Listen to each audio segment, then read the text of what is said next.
Olá, pessoal. Para seguir nossa sequência, a sequência que está na sua mente, que a gente vem formando, nós hoje chegamos ao quarto império do Daniel 7. Esse é aquele em que o vidente enxerga um animal estranho, diferente dos outros, e ele é simbolizado, o império é simbolizado por este animal estranho.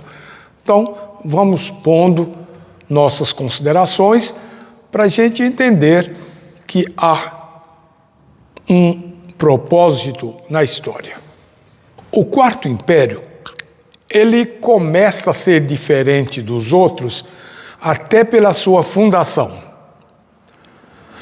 Apesar de Roma ser o quarto império, a cidade de Roma tem mais de um milênio antes de Cristo, antes da nossa era. Mas o império mesmo só foi fundado no ano 27. E antes disso ele passou por etapas. Foi o triunvirato, foi o senado, foram os cônsules, até que surgiu a ideia de imperador, e o primeiro imperador foi uma pessoa que era um dos cônsules, que foi Otávio, e daí para frente o império continuou até o ano 456 da nossa era, quando é deposto o último imperador do Império Romano do Ocidente, que nós vamos falar mais tarde. As diferenças, a própria formação. Imagina o seguinte: o primeiro império foi Babilônia, foi conquistada pela Medo-Pérsia. O terceiro império foi a Grécia, o Império Greco-Macedônico, que conquistou a Pérsia.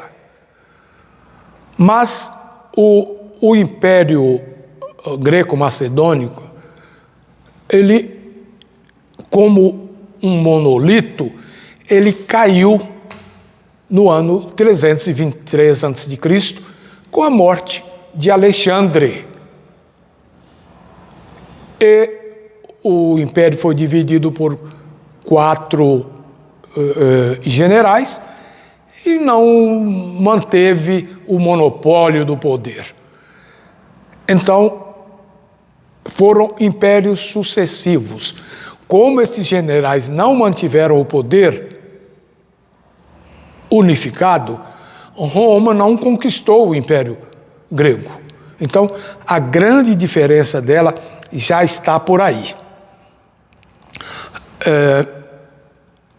Outra diferença: Roma teve uma expansão territorial muito grande e, por causa disso, ela foi o império que teve o melhor sistema viário desses 4.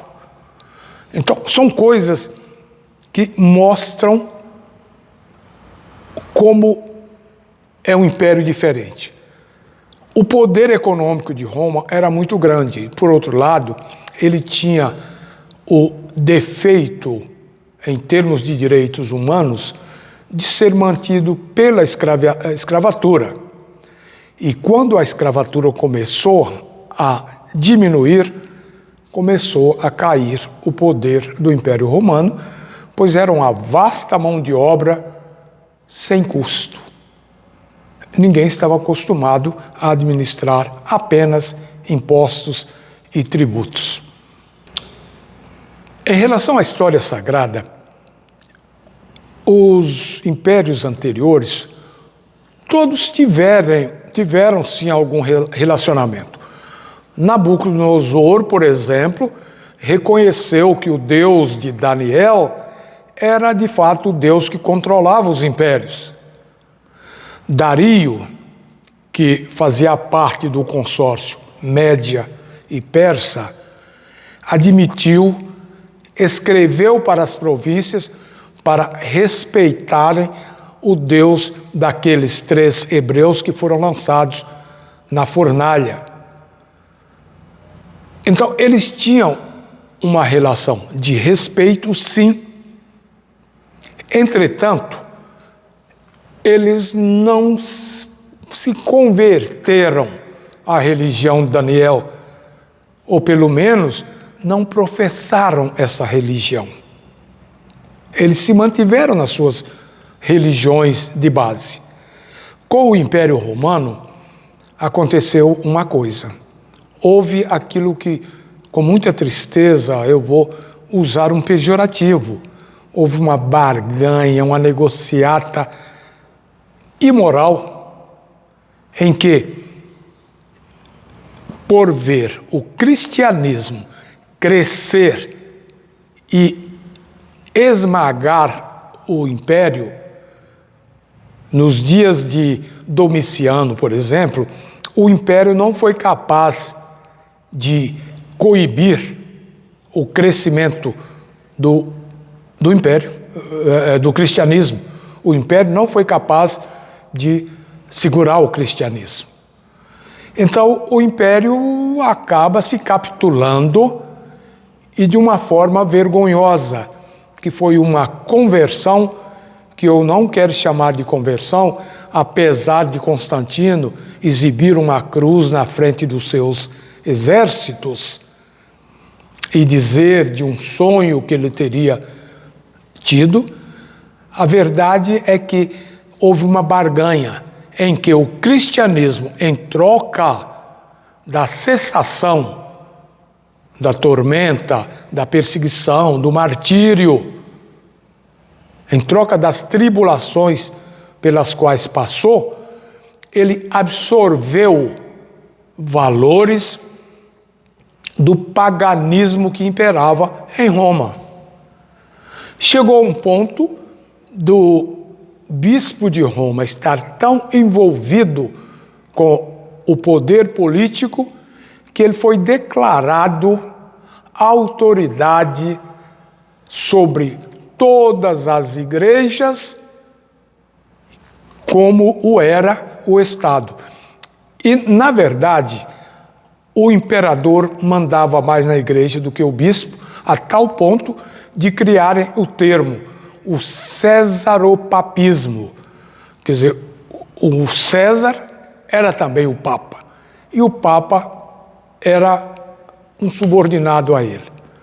Nós vamos tratando desses assuntos porque as coisas se tornam muito graves daqui para frente. Pessoal, o que nós temos dito até agora, principalmente hoje, do Império Romano, é apenas para a gente introduzir o assunto e sentir como ele é complexo e grave. Grave por quê? Porque nos interessa. Nós estamos envolvidos. Então, esperem. Nós vamos desdobrando as coisas e nos colocamos à disposição, naturalmente, para possíveis explicações mais detalhadas ou mais particularizadas. Um grande abraço. Fiquem com Deus.